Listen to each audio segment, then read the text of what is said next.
مگر بعض دفعہ بحکم الہی ایسے واقعات رونما ہو جاتے ہیں کہ جن کو عقل کی آنکھ سے نہیں بلکہ یقین کی آنکھ سے ہی دیکھا اور پرکھا جا سکتا ہے۔ ایسا ہی ایک واقعہ حضرت عمر فاروق رضی اللہ تعالیٰ عنہ کے دور میں رونما ہوا کہ جب ایک حاملہ عورت کو مرنے کے بعد دفن کر دیا گیا تو اس کے بعد کیا ہوا، یہ سب جاننے کے لیے ویڈیو کو مکمل ضرور دیکھیے گا۔ ناظرین، حضرت زید بن اسلم رحمۃ اللہ علیہ اپنے والد اسلم رحمۃ اللہ علیہ سے روایت کرتے ہیں کہ ایک دفعہ حضرت عمر فاروق رضی اللہ تعالیٰ عنہ سے لوگ مل رہے تھے۔ ایک شخص اپنے کندھے پر اپنی ایک بیٹی کو اٹھائے ہوئے آیا۔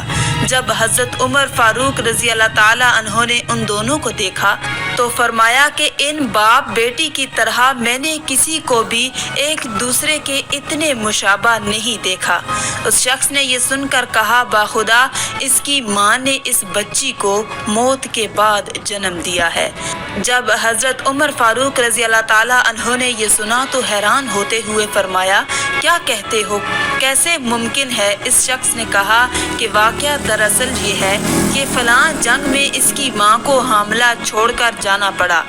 جب میں اس جنگ پر جانے لگا تو جاتے وقت میں نے اپنی حاملہ بیوی کے پاس کھڑے ہو کر یہ دعا مانگی کہ تمہارے شکم میں جو بچہ یا بچی ہے اس کو میں اللہ تبارک تعالیٰ کے پاس امانت رکھتا ہوں۔ اس کے بعد میں جنگ پر چلا گیا، مگر میں جنگ سے واپس آیا تو مجھے اطلاع ملی کہ میری حاملہ بیوی کا انتقال ہو چکا ہے اور اس کو دفن کر دیا گیا ہے۔ بعد میں چچا زاد بھائیوں کے ساتھ جنت البقیع میں گیا اور وہاں بیٹھ گیا۔ میں نے اچانک دیکھا کہ قبرستان میں چراغ جیسی روشنی نظر آ رہی ہے۔ میں نے اپنے چچا زاد بھائیوں سے اس روشنی کے متعلق پوچھا کہ یہ کیا ہے۔ انہوں نے کہا کہ ہمیں نہیں معلوم، البتہ رات کو یہ روشنی روزانہ اس قبر کے پاس دکھائی دیتی ہے۔ میں نے جب اس قبر کا حال معلوم کیا تو مجھے معلوم ہوا کہ وہ قبر میری بیوی کی قبر ہے۔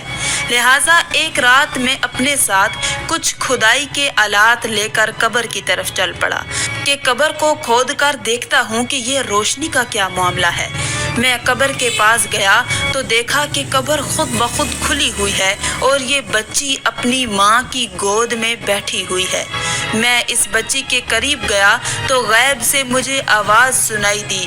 کسی آواز دینے والے نے مجھ سے کہا کہ اپنے رب کے پاس امانت چھوڑنے والے، اپنی امانت کو لے لو۔ اگر تم اس بچی کی ماں کو بھی ہمارے پاس امانت رکھتے تو ضرور اس کو بھی زندہ پاتے۔ یہ آواز سننے کے بعد میں نے بچی کو اٹھا لیا۔ جب میں قبر سے باہر آیا تو کیا دیکھتا ہوں کہ قبر خود بخود بند ہو گئی۔ آخر میں اللہ رب العزت سے دعا ہے کہ اللہ تعالی ہمیں نیک اعمال کرنے اور برائی سے بچنے کی توفیق عطا فرمائے، آمین یا رب العالمین۔